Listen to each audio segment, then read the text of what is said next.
Ada yang nge-share ini ya, Bu In ya? Apa ini? Whiteboard.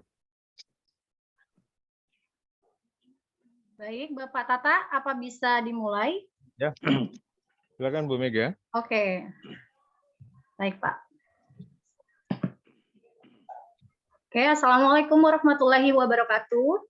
Waalaikumsalam warahmatullahi Salam wabarakatuh. sejahtera bagi kita semua. Selamat datang dalam acara webinar series Research Group Ilmu Komputer. Webinar series Research Group Ilmu Komputer merupakan salah satu rangkaian seminar online sebagai bagian gelaran seminar yang berkelanjutan akan dilaksanakan oleh Research Group Ilmu Komputer Universitas Bina Dharma.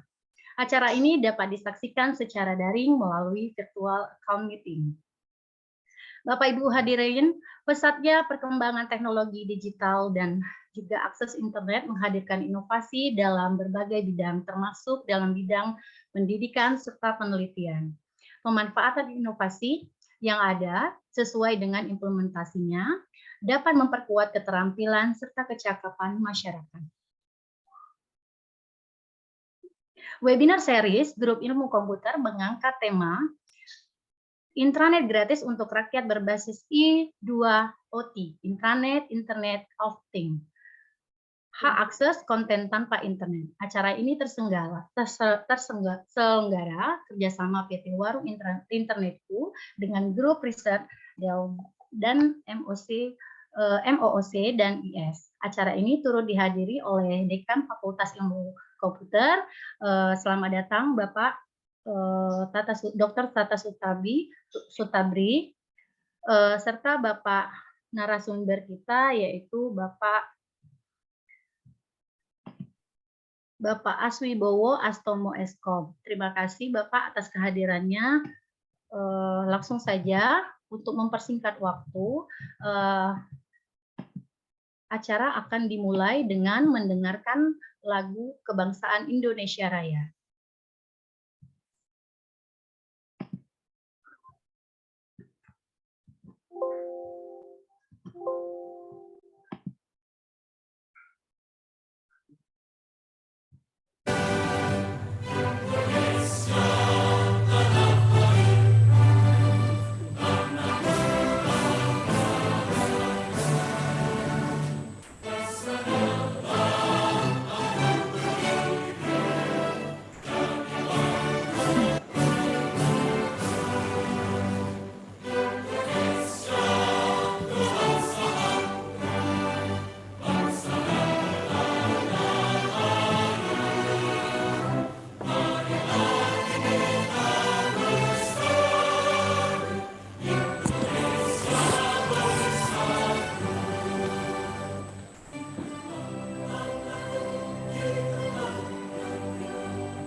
Baik, acara selanjutnya adalah sebelum memulai acara, marilah bersama-sama kita melafazkan basmalah.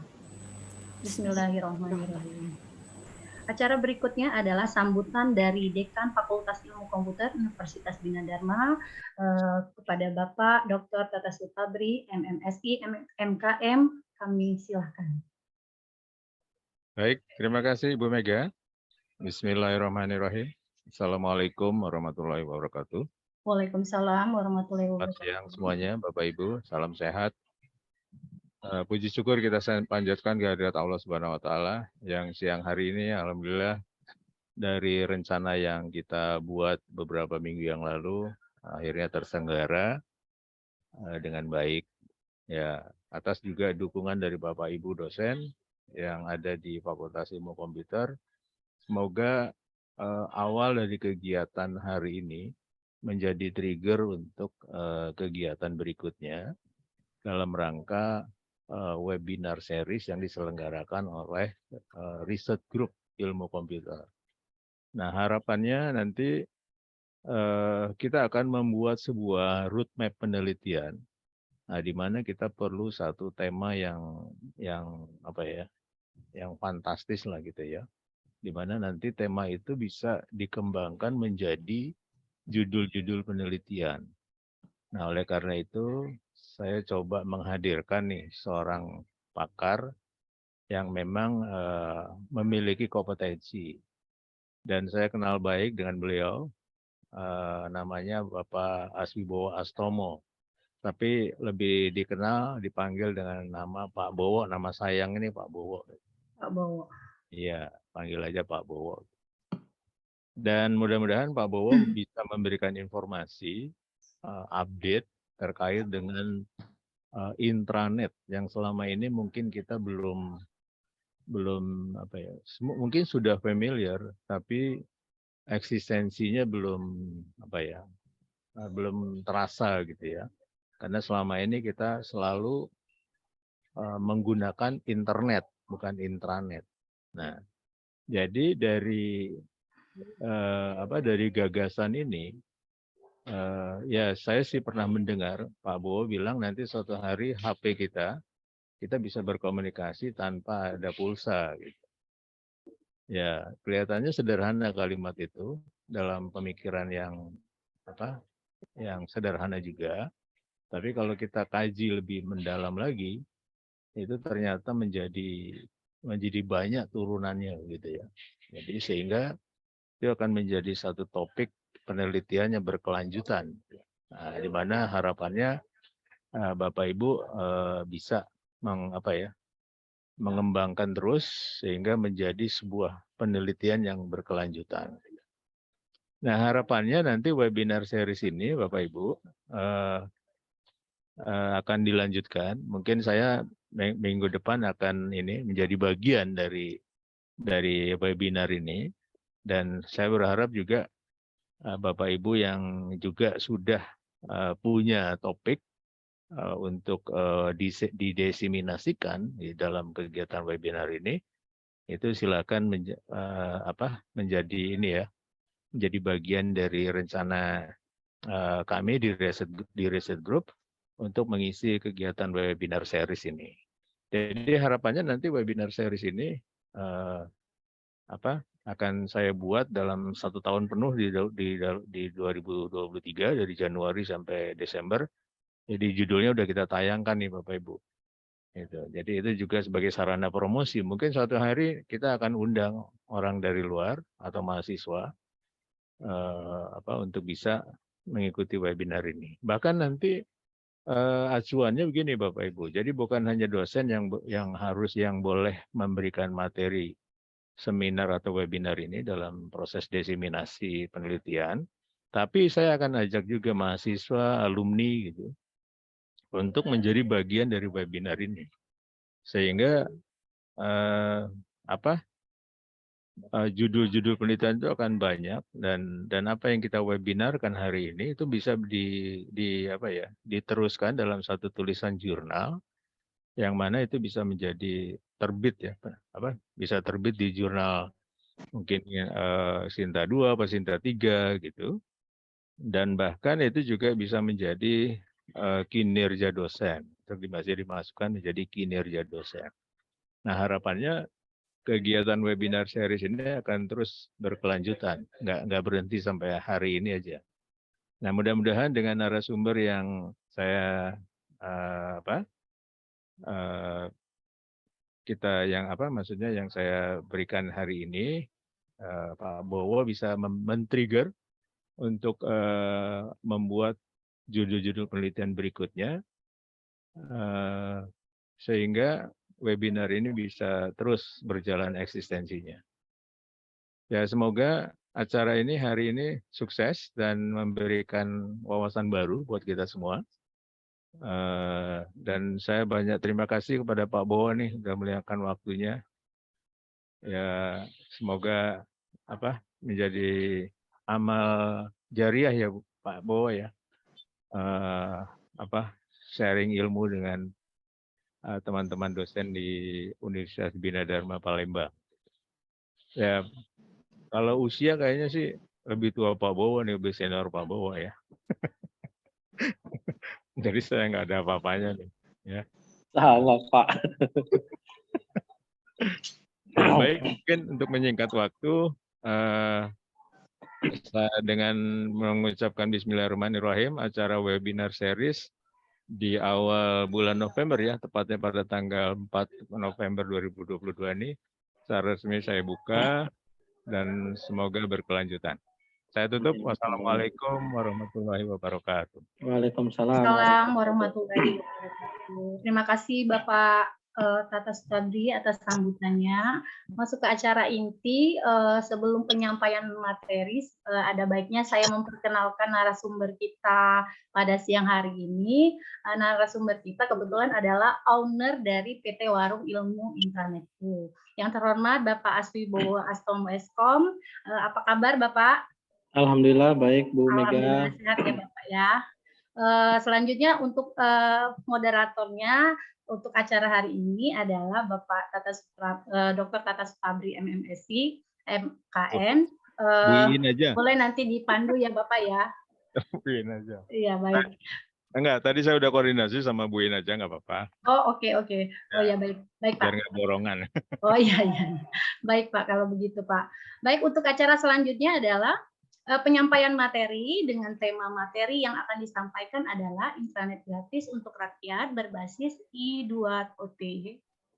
Internet of Things. Akses konten tanpa internet. Durasi waktu penyampaian materi yaitu 30 menit ya Bapak. 35 menit mohon maaf. Dan Bapak Ibu hadirin sekalian, apabila ingin mengajukan pertanyaan nanti boleh di sesi tanya jawab.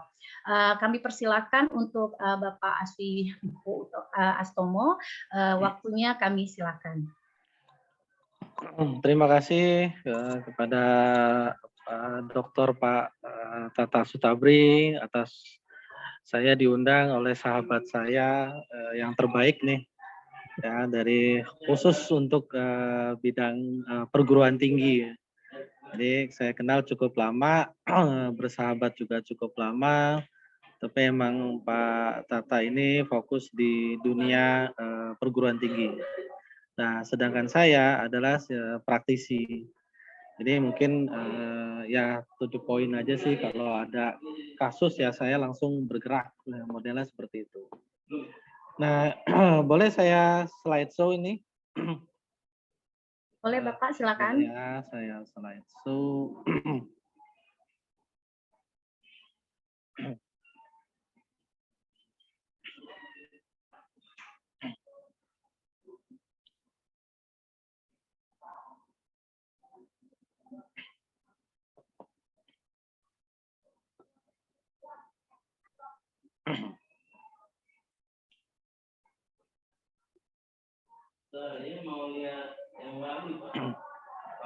Sudah terlihat Bapak Ibu?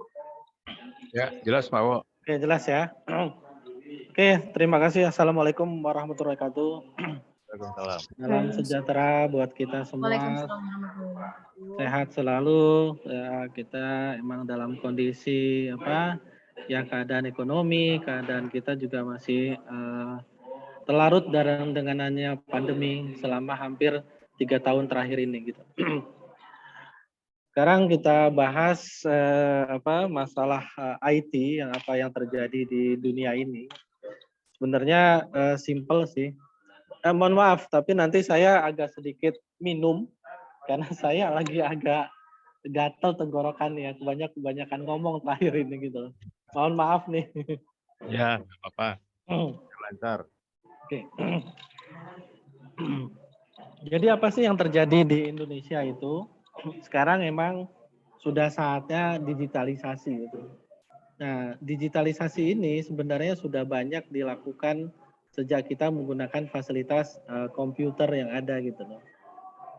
Dokumen-dokumen ya, yang itu sudah sebuah digitalisasi pada dasarnya.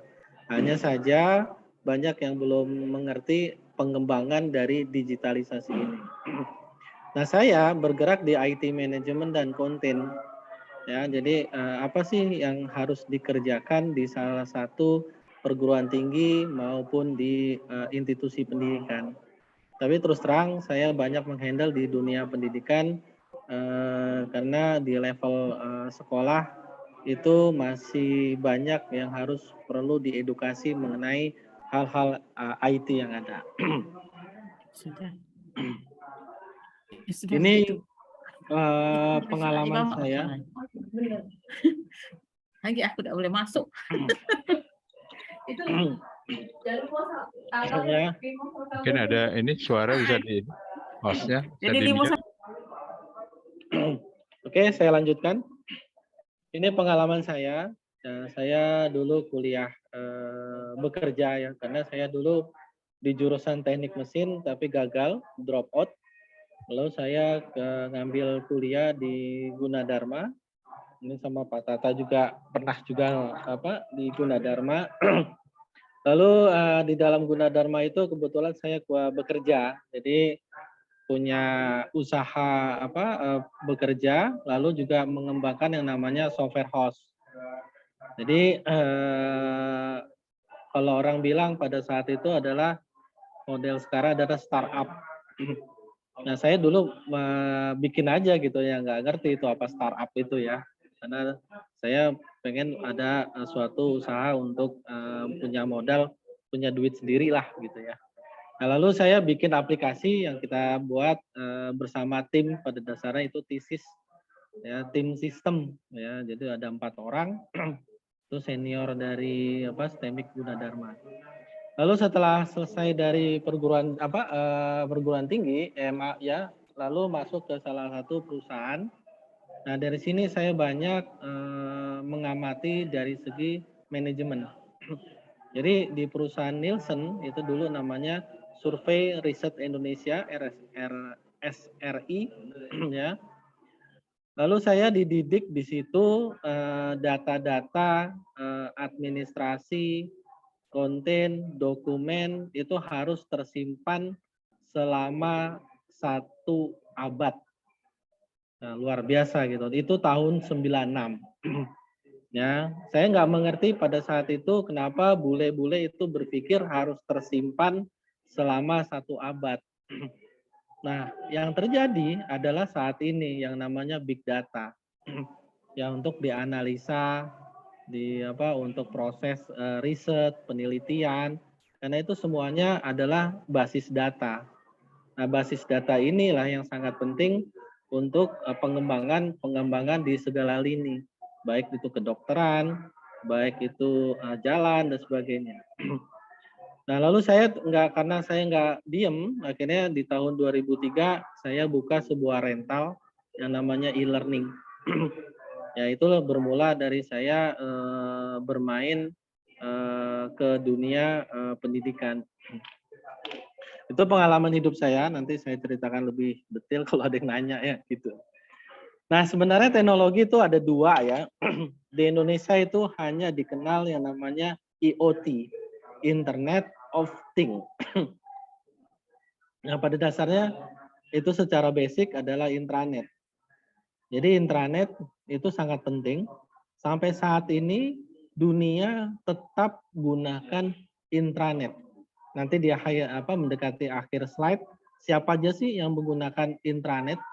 Pasti nanti akan terkejut bahwa kita nggak menyangka bahwa si dia itu menggunakan teknologi intranet. Jadi intranet ini sebenarnya lokal area network yang pada dasarnya sudah ada di kampus, sudah ada di sekolah, sudah ada di perkantoran. Jadi tidak asing kalau misalnya di fakultas perguruan tinggi itu pasti dibahas yang namanya intranet. Tapi karena era sekarang yang didengar adalah internet, ya mau nggak mau semua penulisan ilmiah, Semua yang buat programmer, semua bisnis arahnya ke internet.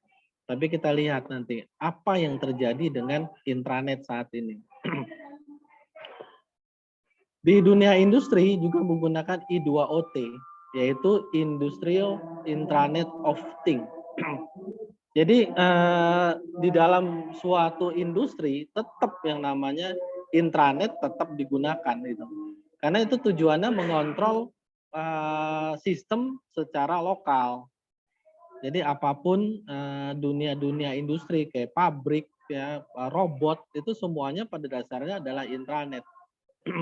Jadi intranet itu sangat kuat di dunia ini gitu. Nah ini yang harus diperjelas oleh kita ini yang dimana di Indonesia hanya ditanamkan yang namanya internet. Nah ini yang perlu didasarin adalah dokumen itu adalah aset. Nah di Indonesia ini belum nih. Jadi digital itu dianggap bukan aset. Hasil riset itu tersimpan di mana-mana gitu. Padahal di dunia ini tersimpan di satu titik gitu loh. Nah itu mereka mengambil informasi-informasi itu tersimpan di luar negeri, akhirnya mereka menganalisa keadaan di dunia ini gitu loh. Nah akhirnya mereka bisa menganalisa seperti Indonesia 20 tahun yang akan datang seperti apa gitu. Nah kalau kita tidak, kita dokumen-dokumen kerjaan, dokumen hasil riset, apapun tersimpan di mana-mana. Sehingga fakultas lain tidak bisa melihat hasil riset fakultas lain gitu. Tidak terintegrasi. Padahal itu sayang banget gitu, hasil riset ekonomi pada dasarnya bisa digunakan oleh riset fakultas ilmu komputer. Ya, suatu desa, suatu kabupaten seperti apa itu bisa dianalisis kedua belah pihak. Nah, seperti itu nanti ke depannya. Jadi aset itu adalah dokumen yang paling sangat berharga. Sekarang menjadi persoalan yaitu human resource. Nah, kita kadang-kadang menjadi smart people ini, smart yang cerdas ini seperti apa sih? Kita gunakan teknologi, sudah oke, udah canggih, ternyata tetap aja gitu loh, masih ke basic lagi gitu. Kita punya peralatan tinggi itu, tapi kembali lagi cara memanfaatkan secara mengoptimalkan belum bisa gitu. Dan di selain human resource adalah infrastruktur dan aplikasi. Nah ini yang paling penting adalah kedua belah pihak ini infrastruktur mana yang duluan. Kalau kita bikin aplikasi, infrastruktur nggak ada ya percuma. Tapi kalau kita duluan infrastruktur, tapi kalau nggak ada aplikasi, ya sama juga gitu. Jadi harus berjalan seiringan. Nah, di dalam suatu institusi ya yang menjadi prioritas adalah SDM. Makanya tadi pengembangan HRD atau human resource itu menjadikan hal yang paling utama. Lalu ada sistem jaringan, lalu ada yang namanya smart local server hingga 15 tahun. Ya itu minimal kalau saya hanya berpikir 15 tahun dulu deh kita belajar untuk menggunakan data-data yang ada. Lalu ada database, itu kebutuhan sekolah atau kampus. Lalu ada smart library, lalu ada smartphone yang menggunakan tanpa internet, lalu ada LMS dan sebagainya. Ini kebetulan tulisan saya di tahun 2010 untuk di dunia pendidikan. Nah, universitas itu nggak jauh beda dengan yang ada di sekolah. Karena nanti ke sekolah juga akan menggunakan kampus juga bisa menggunakan yang namanya teknologi e-money. Jadi kalau misalnya ke kantin sudah menggunakan tab yang ada. Lalu di perguruan tinggi nanti arahnya juga energi terbarukan. Yang dimana di atas atap ada solar cell yang ada gitu. Jadi penghematan energi yang ada. Nah, kebetulan di Jakarta sudah banyak mobil-mobil listrik di jalan-jalan raya gitu. Jadi memanfaatkan energi terbarukan sudah mulai. Jadi nanti kampus, sekolah, di atas atap ada solar cell. IT di sekolah itu sekarang udah rumit. Jadi banyak aplikasi yang harus dikembangkan. Makanya saya lihat anak-anak kampus bikin aplikasi, tapi sayang aplikasi yang bagus-bagus yang ada jarang bisa diterapkan di sekolah gitu loh. Padahal bisa berfungsi sangat banyak, bisa dimanfaatkan untuk kepentingan yang sangat sederhana aja. Misalnya pembuatan database. Nah, database siswa itu sebenarnya simple. Ya, mereka dari suatu sekolah nggak bisa mencari data-data alumni yang ada gitu. Ya, sebenarnya itu bisa dibikin dengan cara yang mudah. Jadi semakin kompleks yang ada. Persoalan yang ada di universitas maupun ada di sekolah adalah akses internet. Pasti akses internet di kampus, kalau diakses bareng-bareng, saya tanyakan dan saya survei di banyak sekolah dan kampus, itu selalu ngeluh. Pak, ini buffering. Nah, kadang-kadang saya suka nongkrong di kantin kampus, saya dekatkan ke mahasiswa, saya ngobrol, ternyata mereka sering menggunakan paket data yang ada gitu. Tapi paket kampus malah dibatasin yang ada, dan sehingga mahasiswa tidak bisa mengakses internet yang disediakan oleh kampus.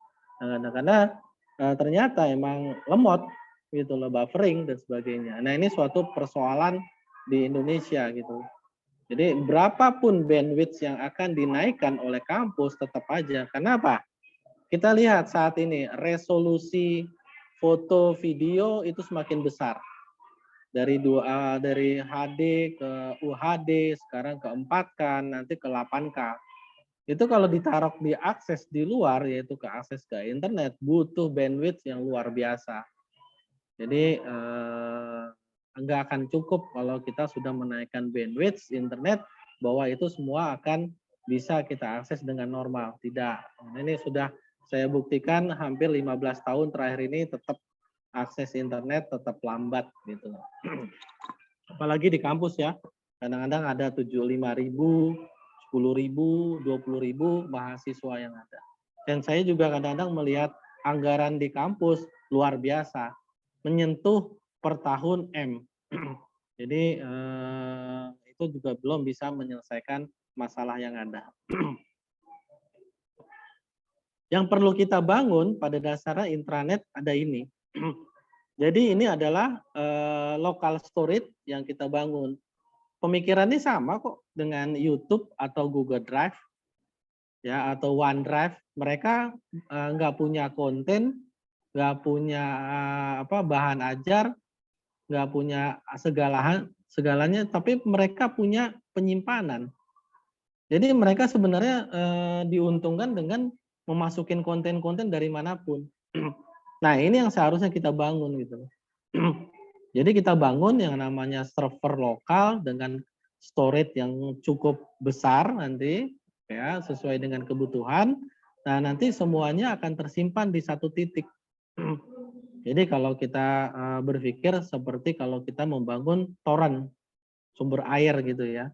Nah, itu akan menyimpan air-air lalu kita distribusikan. Nah, sama persis dengan server, yaitu server lokal.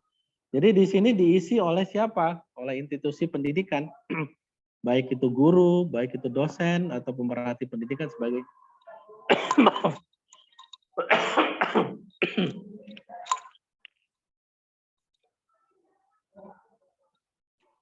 Nah, jadi modelnya seperti ini. Ini harus menjadi syarat utama. Karena waktu saya di Nielsen, bukan PC yang menjadi prioritas, tapi server yang cukup besar menjadi prioritas. Dan anggarannya juga nggak main-main, karena nanti hasilnya luar biasa gitu loh. Nah, ini yang menjadi faktor di suatu perguruan tinggi sekolah, buat apa membangun yang namanya local storage yang ada. Kan ada Google Drive, ada cloud dan sebagainya. Tapi itu kan keluar aksesnya, tapi ini aksesnya adalah ke dalam, ke basis, ke lokal. Nah, ini yang kita bangun pada dasarnya, misalnya kita buat data center atau sekolah atau kampus, ya bebas storage dari 10 tera, 20 tera, atau 50 tera, 100 tera itu bebas. Lalu ada aplikasi. Nah, di sini ada aplikasi yaitu smartphone tanpa SIM card, ya, lalu ada memori tanpa internet dan sebagainya. Nah, ini kita akan men-setup ini dulu pada dasar secara basic. baru dikembangkan ke aplikasi-aplikasi lainnya. Karena apa? Karena dokumen, data, informasi ada di lokal server, baru kita olah. Nah, olahnya itu buat riset nanti ke depannya.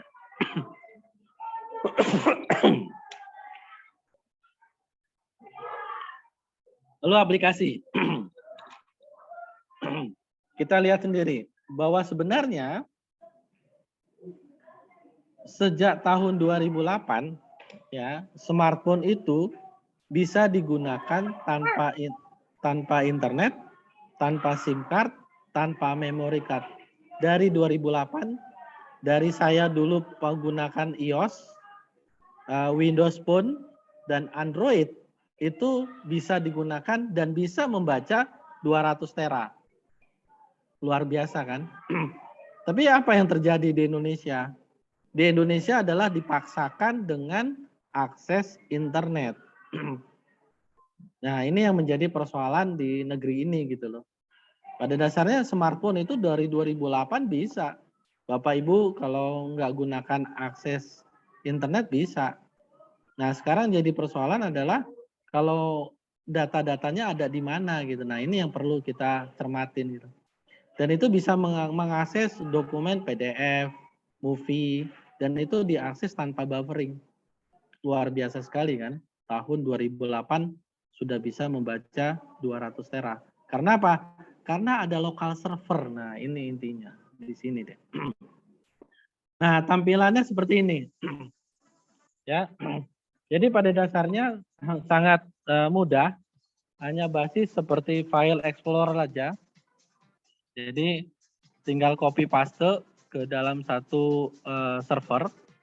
Misalnya Bapak Ibu punya data di laptop ya, hasil karya sendiri, mungkin juga bisa dari manapun ya, video segala macam ya, tinggal copy paste.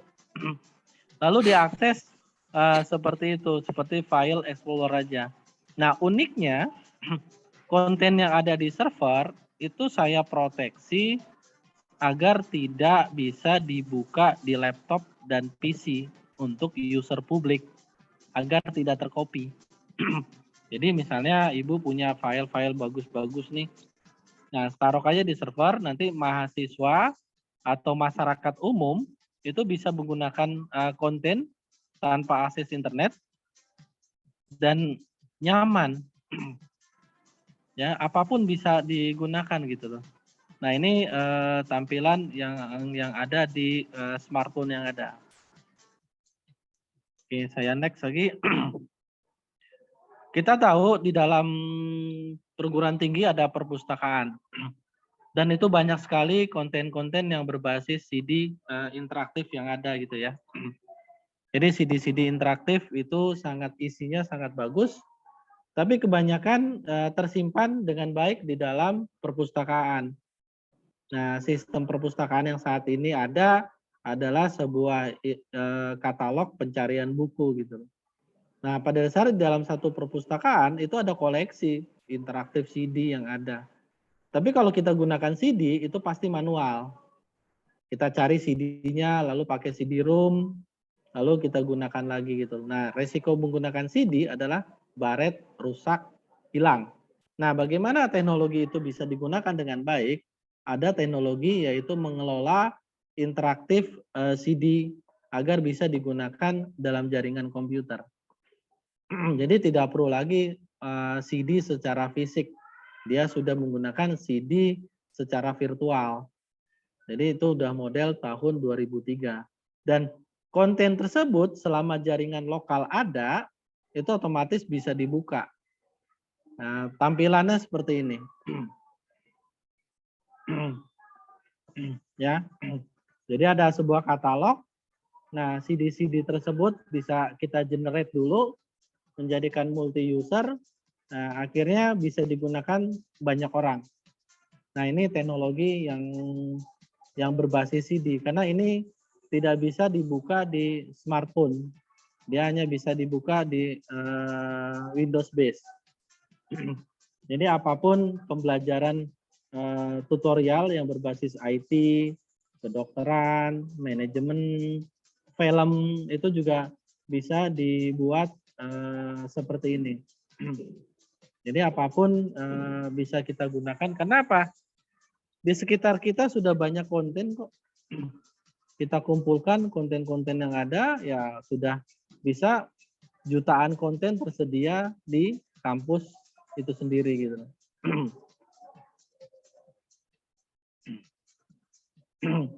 Nah, ini ada film. Nah, ini film-film yang ada itu juga sama. Jadi kita bisa membuat namanya VOD, video on demand secara mandiri yang ada. Nah, ini digabungkan dengan media touchscreen. Jadi kalau kita gunakan media-media touchscreen, ya itu tergantung kebutuhan yang ada gitu. Ya. Jadi media-media pembelajaran sudah enak pada dasarnya Bapak dan Ibu guru sudah asik dengan metode dunia IT yang ada gitu. Jadi bisa dimanfaatkan semuanya based on-nya tanpa akses internet yang ada. Ya. Internet untuk siapa? Untuk guru, untuk dosen. Ya, dia mencari bahan ajar dimanapun. Ya, lalu bisa komunikasikan sesuai dengan kebutuhan yang ada. Nah, intranet untuk siswa, untuk mahasiswa. Karena nanti tersimpan jutaan, miliaran konten yang ada di kampus. Contohnya misalnya gini. Satu universitas anggap ada 200 dosen. Ya, 200 dosen nih. Pasti dosen itu menggunakan laptop era sekarang. Anggap satu laptop itu ada 200 giga bahan ajar. Baik itu hasil download, baik itu karya sendiri yang isinya berbeda-beda. Ada PDF, ada Excel, ada audio video, ya ada foto dan sebagainya. Anggap 200 giga. Jika 200 giga dikalikan 200 dosen, itu sudah membutuhkan 40.000 gigabyte. Nah, kalau itu berarti 40.000 berarti 40 tera. Nah, 40 tera itu berarti sudah jutaan miliaran konten tersedia. Nah, ini kerjaan siapa sebenarnya? Itu kerjaan YouTube sama Google Drive, ngumpulin konten yang ada gitu. Ya, jadi pada dasarnya kita kenapa nggak bisa gitu, kita himpun dalam institusi sendiri gitu. Dosen di satu perguruan tinggi tadi ada 200 orang, ya bawa laptop, ya kan, isi laptopnya 200 giga, 200 giga dikalikan 200, selesai gitu loh. Jadi ngumpulin konten pada dasarnya mudah. Nah, tiap kelas modelnya seperti ini nanti. Ada akses point, setiap kelas aksesnya dia ke lokal server. Ya, jadi aksesnya tidak akses ke internet, tapi aksesnya ke lokal server yang ada. Smart Office, ini bagian infrastruktur. Nah, intranet itu tujuannya semua data terpusat, intinya di situ deh. Lalu mengintegrasikan jaringan yang ada, baik itu printer, scanner, smartphone, smart TV, proyektor, dan sebagainya. Nanti kerjanya pertukaran data akan lebih hemat.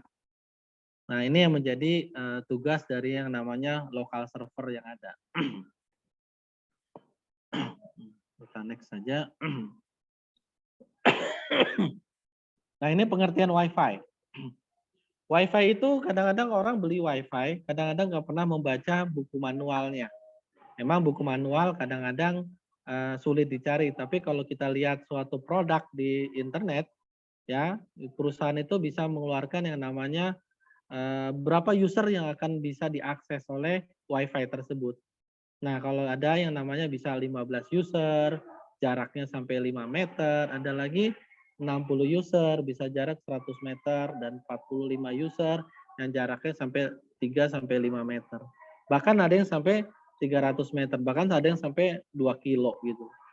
Dan itu tergantung kebutuhan-kebutuhan yang ada. Nah, ini harus dipahami kenapa ada teknologi intranet yang ada. Pada dasarnya semuanya basisnya adalah intranet gitu.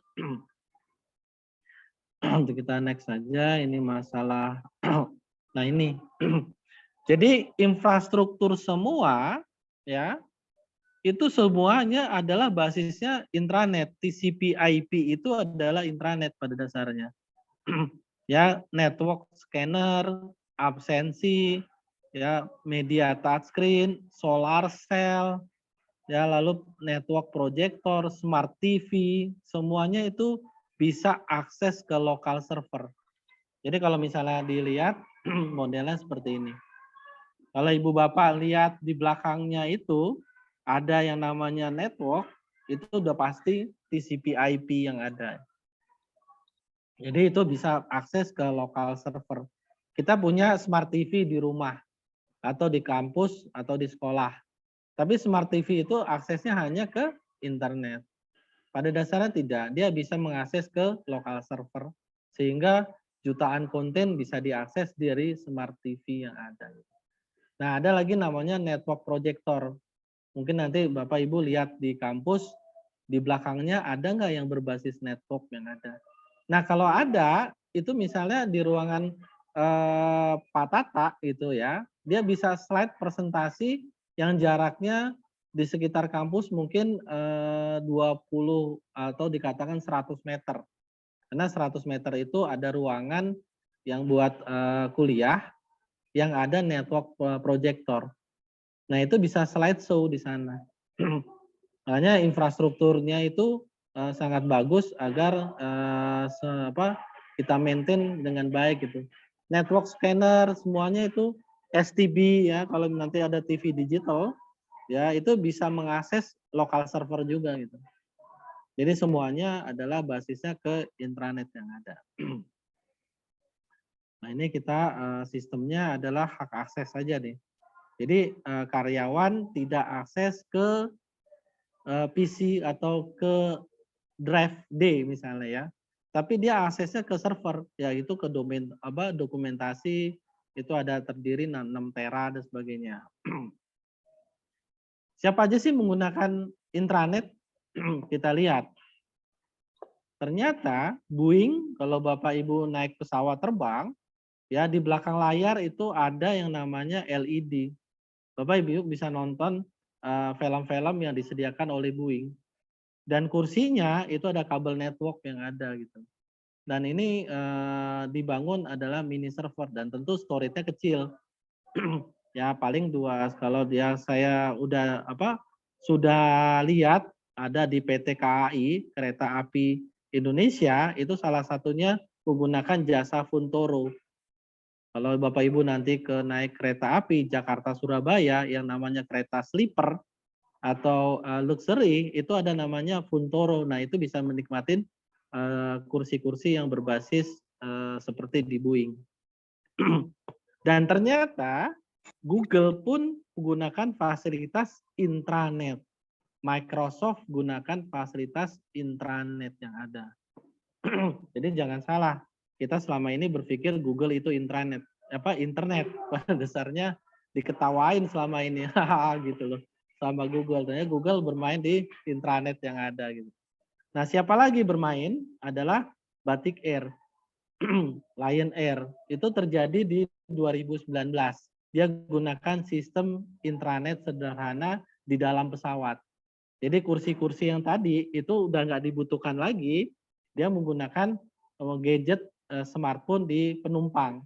Nanti penumpang bisa naik pesawat, bisa nonton film menggunakan smartphone masing-masing. Jadi di pesawat itu ada WiFi khusus yang di-setup oleh AirV Indonesia, itu punya Belanda, bisa menikmatin konten-konten selama perjalanan di udara yang ada. Pada saat pandemi di Amerika itu hampir rata-rata bisa digunakan tanpa akses internet. Jadi di Indonesia ini masih dipaksakan dengan akses internet gitu loh. Saya hanya sedih aja duit triliunan dari Kemendikbud habis ke luar negeri. Pada dasarnya kita bisa kok buat dengan sederhana. Cina gunakan fasilitas intranet. Jadi kalau Bapak Ibu ke negara Cina, itu otomatis jarang bisa menikmati yang namanya YouTube atau Google Drive karena emang diblok sama sekali. WA semuanya nggak ada, yang ada adalah WeChat. Jadi semuanya basisnya adalah intranet komunikasi di dalam negara Cina. Facebook sekarang menggarap yang namanya intranet. Rusia semuanya mau putus jaringan internet dunia, gunakan intranet. Singapura, Korea, LinkedIn, dan semuanya gunakan fasilitas intranet yang ada gitu.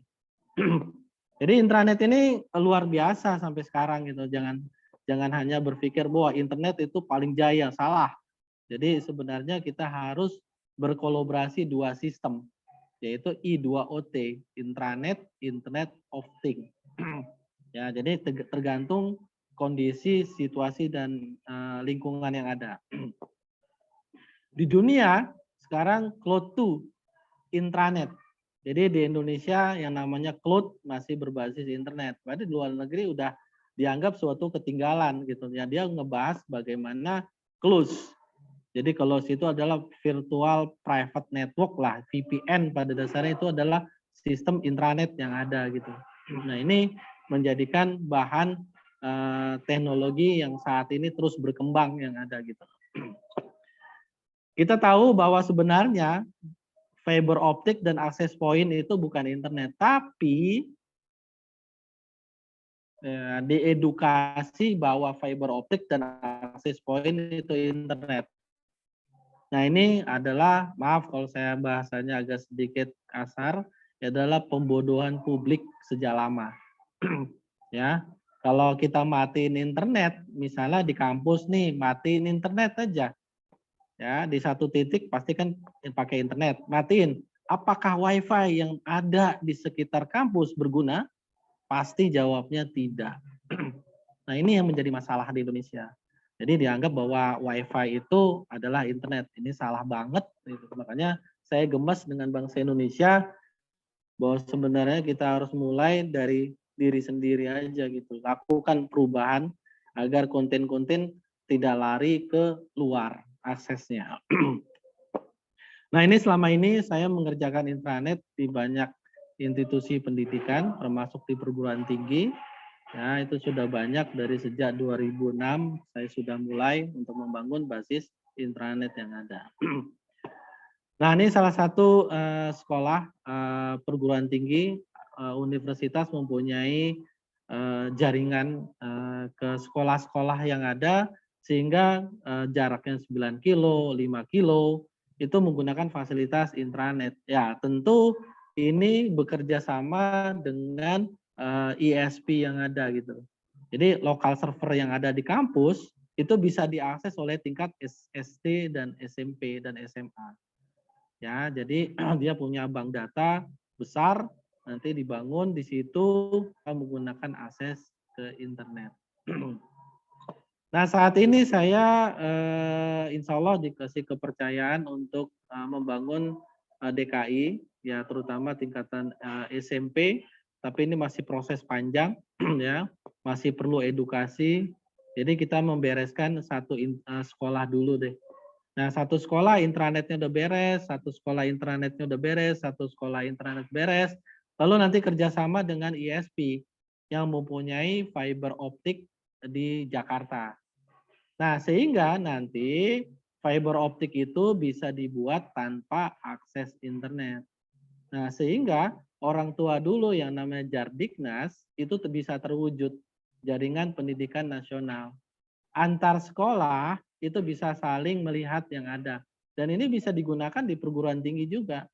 Misalnya contohnya di perguruan tinggi Universitas Bina Dharma itu kerjasama dengan Universitas Palembang, Universitas apa, itu bisa saling terintegrasi tanpa harus koneksi ke internet yang ada. Itu luar biasa yang ada, karena fiber optik itu bukan internet prinsipnya. Nah sekarang alhamdulillah ada zonasi, ya, jadi siswa nanti bisa akses ke lokal server yang dibangun oleh sekolah, dan itu mungkin sekolah membangun yang namanya outdoor tower dan ada wifi-nya, nah sehingga jarak 1-2 kilo siswa bisa mengakses konten-konten yang ada di sekolah gitu. Dan ini bisa dimanfaatkan sama penduduk-penduduk ya di sekitar situ. Gitu. Karena kontennya tentu tidak bisa di-download atau dibuka di laptop atau di PC. Nah, itulah teknologi yang ada gitu. Terima kasih, itu aja Bapak Ibu. Mungkin kita bisa berdiskusi, mungkin saya juga ngasih kadang-kadang suka kelewat, suka ketinggian. Nah, kita coba untuk berdiskusi apa sih dari pengetahuan kita selama ini. Terima kasih. Assalamualaikum warahmatullahi wabarakatuh. Waalaikumsalam warahmatullahi wabarakatuh. Terima kasih Pak Aswibowo Astomo. Sangat menarik sekali materi webinar kita hari ini. Saya juga baru mendengar ya Pak ya, I2OT ini ternyata menggunakan intranet ya, Internet of Things. Baik, untuk Bapak Ibu dosen Fakultas Ilmu Komputer, apabila ada yang ingin ditanyakan ke Pak Aswibowo, disilakan. Langsung aja ya Bapak Ibu, kalau Pak misalnya Bowo mau. aja Bu In manggilnya. Oh ya, ya langsung saja Bapak Ibu dosen, jika ada yang ingin ditanyakan ke Pak Bowo, tolong dihidupkan mic-nya dan diaktifkan kameranya gitu. Silakan Bapak Ibu.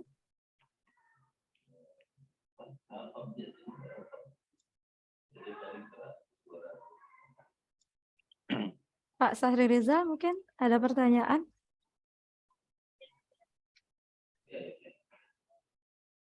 Oke, Pak Suyanto biasanya Pak Suyanto banyak nih yang akan ditanyakan. Silakan monggo Pak Suyanto.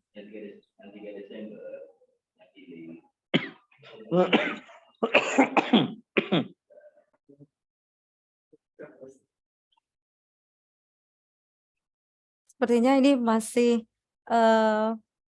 baru ya Pak ya. Jadi Bapak Ibu dosennya ini. Izin Bu In, nanya ini Bu In. Ya silakan Pak Usman Effendi.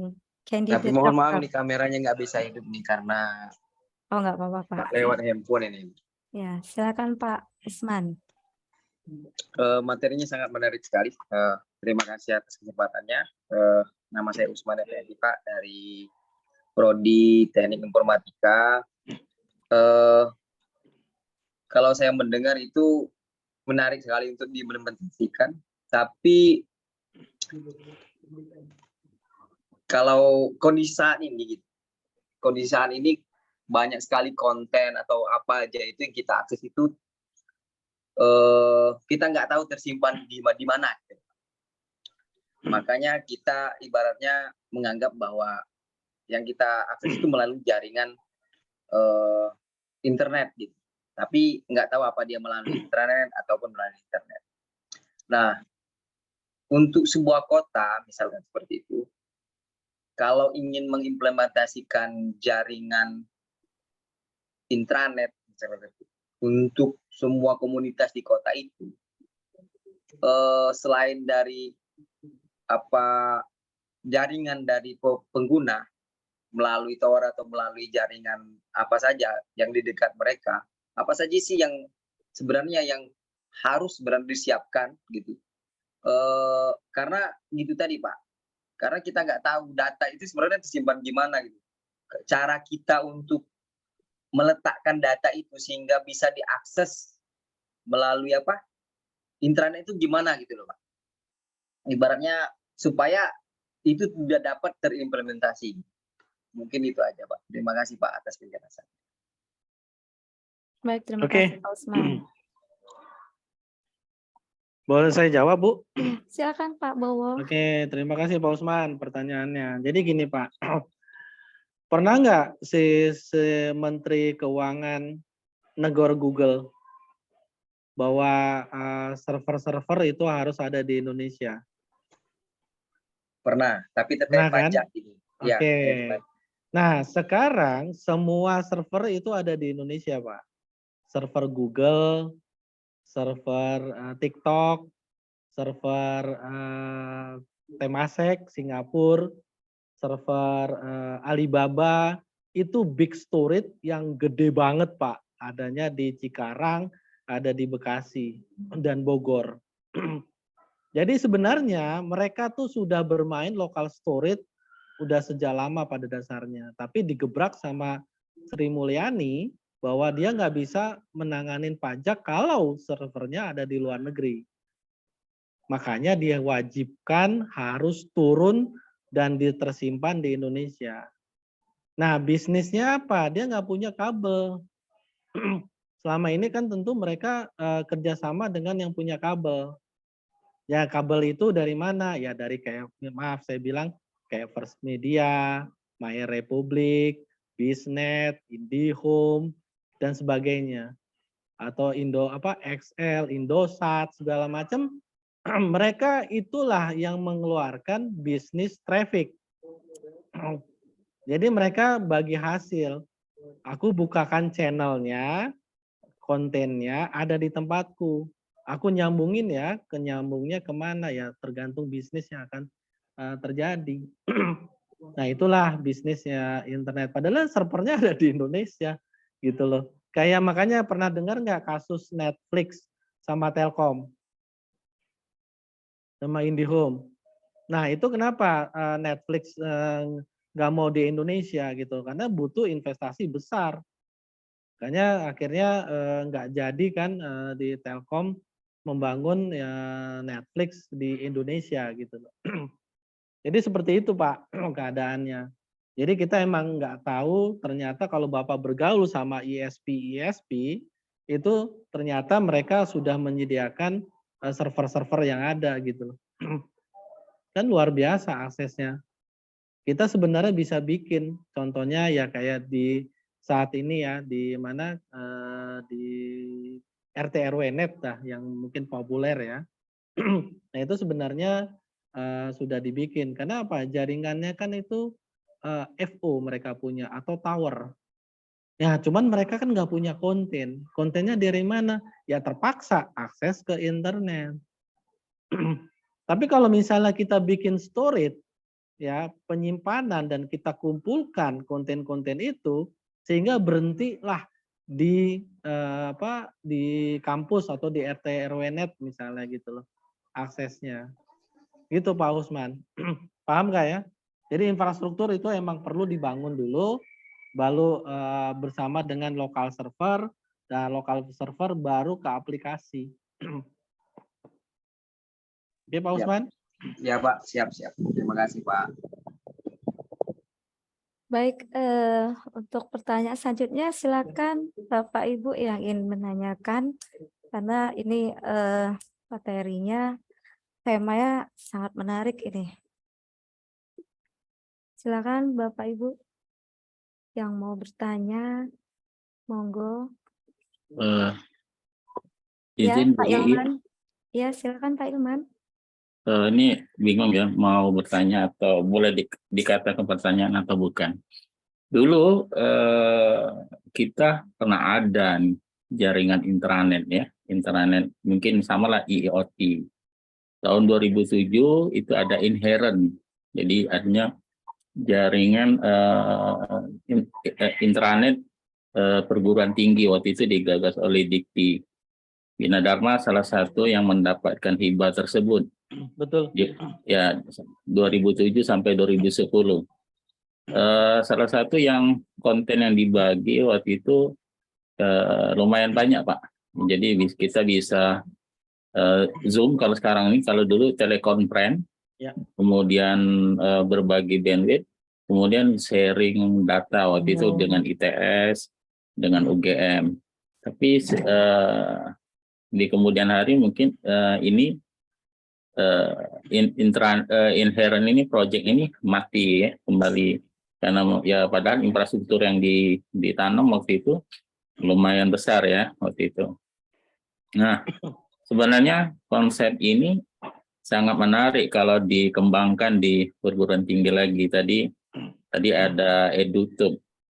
Nah ada beberapa juga yang saya pernah lihat di beberapa akses point itu bisa kita memasang eksternal hard disk.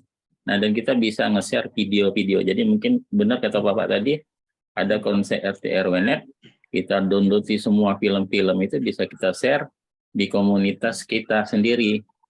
Mungkin seperti itu nanti konsepnya. Jadi Ya. kalau ada akses point ya, jadi yang kita bermain di sini bukan main internetnya, cuman akses dari intranet tadi. Ya, jadi untuk pengembangan selanjutnya di Bina Dharma ini sendiri ya mungkin sangat pas Pak ya. Syukur-syukur kalau nanti pihak DSTI bisa mensupport ini dan bisa jadi beberapa riset, judul-judul riset dari kawan-kawan dosen. Mungkin itu aja Pak, mungkin ada berbagi sharing aja nih Pak. Betul Pak Pak Ilman ya. Iya Pak. Pak Ilman, betul sekali Pak. Jadi inherent itu sudah dibentuk antar kampus pada dasarnya. Ya. Tapi saya lihat nggak bisa berkembang karena dalam institusi kampus itu lama-lama tertutup Pak. Nah. Karena mereka nggak mau membuka mata skripsi ya. Iya benar. Nggak mau ngebuka sehingga mereka sudah close akhirnya gitu. Nah. Itu yang terjadi yang saya perhatikan dunia kampus seperti itu. Nah, yang sekarang saya gini. Saya duduk di Smart City Bandung di manajemen seluruh fiber optik se-Jawa Barat itu bisa digunakan tanpa internet, Pak. Nah, dalam waktu 1 bulan, 2 bulan itu sudah bisa digunakan. Tapi apa yang terjadi? Saya didepak oleh petinggi-petinggi Smart City. Lalu karena mereka apa? Mereka ketakutan karena basisnya mereka kerjasama dengan ISP yang dimana bermain dengan internet. Benar. Nah, gitu Pak. Jadi mereka khawatir, sangat khawatir kalau intranet ini secara lokal membudaya dan itu bisa besar, itu akan mematikan dan bisa menurunkan bandwidth asing. Nah, saya sebenarnya bercita-cita seperti itu Pak sejak dulu. Karena saya lihat, maaf kalau saya buka di Nielsen, saya mengelola kurang lebih hampir 500 tera, Pak. Nah, itu data Indonesia ada di itu semua, Pak. Saya mengelola 1.500 komputer dengan tenaga 5 orang IT, 500 PC itu untuk data entry 24 jam. Jadi koran, data apapun di entry sehingga kita bisa menghasilkan sebuah big data yang cukup besar. Nah, saya big data itu di tahun 2000 dan hasil penjualannya, hasil riset yang ada, waduh Pak, miliaran sekarang. Makanya saya ketawa aja, data-data di Indonesia diambil oleh pihak luar gitu loh. Nah, makanya saya berharap kampus-kampus itu coba berpikir, nggak usah keluar dulu deh, antar fakultas dulu diintegrasikan, ya, saling berbagi antar dosen, mahasiswa bisa mengakses konten-konten di luar fakultasnya.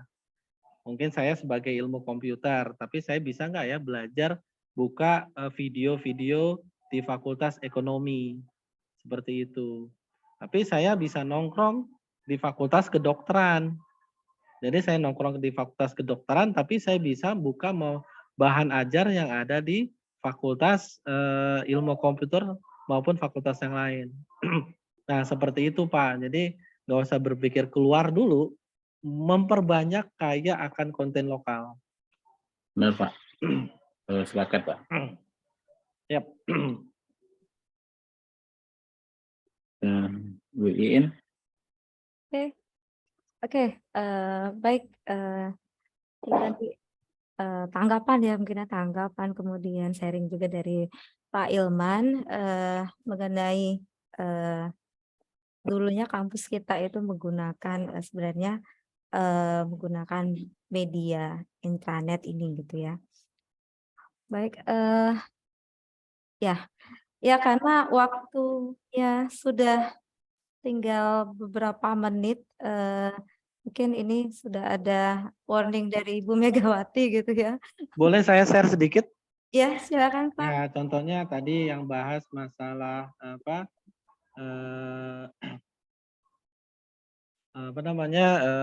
intranet ya, yang di perumahan. Jadi pada dasarnya sebuah RT RW net itu bisa diakses pakai menggunakan lokal server sih sebenarnya gitu. Jadi seperti itu gitu loh. Aduh Ya, nih Pak. saya nggak bisa buka. Nah ini nih. Sebentar saya share sebentar.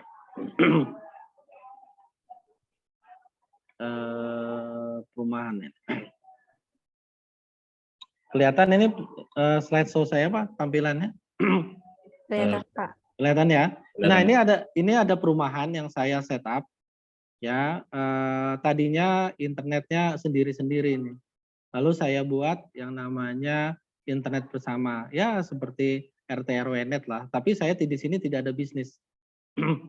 Nah, ini yang terjadi saya men-setup lokal server. Tadinya lokal server itu adalah 2 tera. Nah, sekarang tumbuh besar menjadi 10 tera. Apa yang terjadi di dalam server di lokal ini? Nah, ini kegiatan RT RW, kegiatan PKK ibu-ibu, kegiatan lebaran, kegiatan kerja bakti, kegiatan foto video Natalan dan sebagainya ada di sini. Termasuk di sini tersimpan hasil-hasil download yang ada dari warga-warga yang ada. Dan luar biasa, ada 3.500-an film box office. Karena tersimpan tadinya di rumah masing-masing, sekarang tersimpan bersama. Nah itulah, akhirnya Gratis, mereka gratis Pak, untuk warga sendiri kok. Jadi itu, jadi mereka sudah enak, bandwidth mereka internet nggak merasa terbuang, merasa cukup banget, bahkan berlebih, tapi dia akses konten di lokal semua, dikonekkan ke smart TV yang ada. Nah itulah fungsi dari salah satu di tingkat perumahan yang ada. Oke, itu aja. Terima kasih. Ya, mungkin sedikit aja nih. Waktunya masih 14.46 ya, sampai jam 3 ya, Bu? In? Ya Pak. Iya. Ya, Pak. oke. Mohon maaf. Mohon maaf Pak. Ya. Waktunya sudah. Sudah. Ya. Ya. Baik Bapak Ibu, karena mungkin terlalu menarik gitu ya tema kita pada hari ini ya. Jadi boleh nanti kalau ada pertanyaan gitu ya ditanyakan ke Pak Bowo langsung gitu. Mohon izin Pak ya. Kalau misalnya ada Bapak Ibu yang ingin menanyakan nanti langsung dikontak aja Pak Bowonya gitu ya. Karena mohon maaf ini terbatasan waktu. Baik, kesimpulan kita pada hari ini yaitu untuk webinar series perdana Fakultas Ilmu Komputer, bahwasanya teknologi I2OT ini mungkin akan menggantikan teknologi yang berkembang saat ini. Jadi ini adalah salah satu cikal bakal untuk teknologi masa depan. Mungkin seperti itu Pak Bawoya gitu ya kalau saya ambil kesimpulan. Baik, saya kembalikan ke Bu Megawati selaku MC pada hari ini. Terima kasih banyak Pak Bowo atas waktu dan juga ilmunya gitu. Dan mungkin bisa menjadi ide untuk Bapak Ibu untuk dijadikan penelitian dan juga riset-riset berikutnya. Terima kasih Pak Bowo.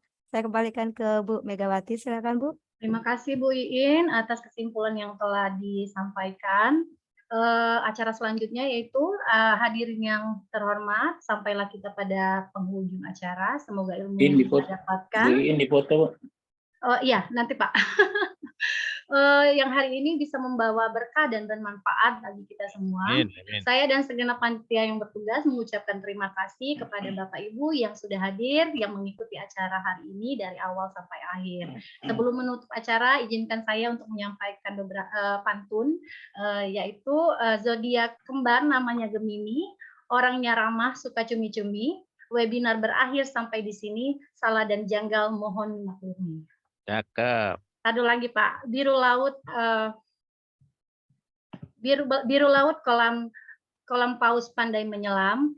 Cakep. Dari lubuk hati yang paling dalam kami tutup webinar dengan salam. Wassalamualaikum warahmatullahi wabarakatuh.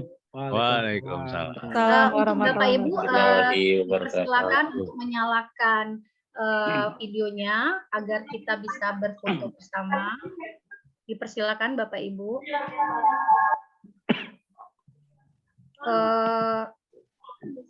Ya, oke. Silakan. Baik, terima kasih. Saya kode ya Bu ya. 1, 2, 3. Oke. Ya, jempolnya. Jempolnya Pak. Boleh. Oke. 1, 2, 3. Oke. Baik. Oke, terima kasih Bapak Ibu kepada narasumber Pak Bowo dan Pak Tata Sutabri Pak Bowo, terima kasih ya. sebagai Sama-sama, moderator. Pak. Terima kasih Terima kasih Semoga juga. selalu atas sehat. kerjasamanya Alhamdulillah hari sehat. ini, semoga bermanfaat. Untuk info selanjutnya adalah di tanggal 9 itu nanti ada webinar selanjutnya. Saya izin live ya. Boleh, terima kasih Boleh. Bapak. Terima kasih kasih. banyak Pak Terima kasih, Bowo. Pak. Assalamualaikum. Waalaikumsalam. Oke, diinfokan kepada seluruh Bapak Ibu dosen, acara nanti webinar ini akan nanti dilanjutkan pada tanggal 9 November 2022. Yang bertindak lanjut sebagai speaker adalah Pak Tata Sutabri dan moderatornya nanti Pak Leon. Terima kasih Bapak, info selanjutnya. Terima kasih untuk acara hari ini. Saya akhiri. Wabillahi taufik wal hidayah. Wassalamualaikum warahmatullahi wabarakatuh. Waalaikumsalam warahmatullahi wabarakatuh. Terima kasih Terima Bapak Ibu kasih Bu semua. Mega, Bu Iin, Bapak Ibu semua. Sama-sama Pak. Salam sehat semua ya. Ya, Pak. Izin live. Iya, Pak.